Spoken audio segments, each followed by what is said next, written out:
నేను ఒకసారి అరుణాచలం వెళ్ళినప్పుడు బాగా తెల్లవారుజామున కొండల మీద కెడితే బాగా తపస్సులో కొన్ని సంవత్సరాల నుంచి ఉన్నటువంటి వాళ్ళ గుహల దగ్గర పాలు పిట్టొచ్చే వాళ్ళు కనపడతారు అని చెప్పారు. అప్పట్లో నేను మా పినమామ గారితో ఎక్కువ వెడుతుండేవాడిని. ఆయన్ని తీసుకుని కొండ మీదకి వెళ్ళాను. అయితే ఇంకా చీకటి విడవలేదు. అప్పటికే ఒక ఫారినర్, ఒక ఫారిన్ లేడీ, దేవర్ యంగ్ కపుల్, వాళ్ళిద్దరు దిగొస్తున్నారు. దిగొస్తుంటే మా పినమామ గారికి గబగబా వెళ్ళి, కొంచెం దూకుడు మనస్తత్వం ఉన్నవారు, సంతోషం ఎక్కువ ఉన్నవారు, ఆ వాళ్ళ దగ్గరికి వెళ్ళి ఆ వాళ్ళని సంతోషంగా మీరు ఎక్కడికి వెళ్ళి వస్తున్నారు అని అడిగారు. అడిగితే ఆవిడంది, ఇక్కడ నేను బాగా దూరంగా కనపడేటటువంటి ఆ గుహలో ఒక యోగి తపస్సు చేస్తున్నాడు. కేవలముగా అస్థిపంజరం ఎలా ఉంటుందో అంత సృష్టించిపోయాడు. కన్నంలోంచి మాత్రమే చూడమని పాలాయన చెప్పాడు నాకు.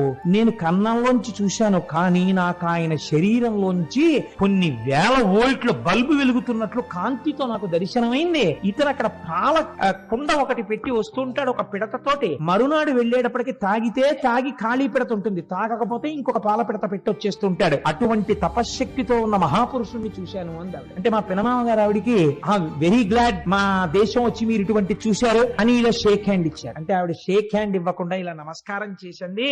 You are really great that you have born in a country like India. You are saying that you are staying in Kakinada. By undertaking one night's journey you are capable of coming to Tiruvannamalai and see such holy men. But we are cursed. We are staying in a remote place like America where we cannot see such holy men. I prostrate before you. I don't want to shake my hand with you. You people belonging to Sanatana Dharma, you people belonging to Hindu religion are really great by virtue of your birth itself. We prostrate before you. అన్న దంపతులు ఇద్దరు సాష్టాంగ నమస్కారం చేశారు.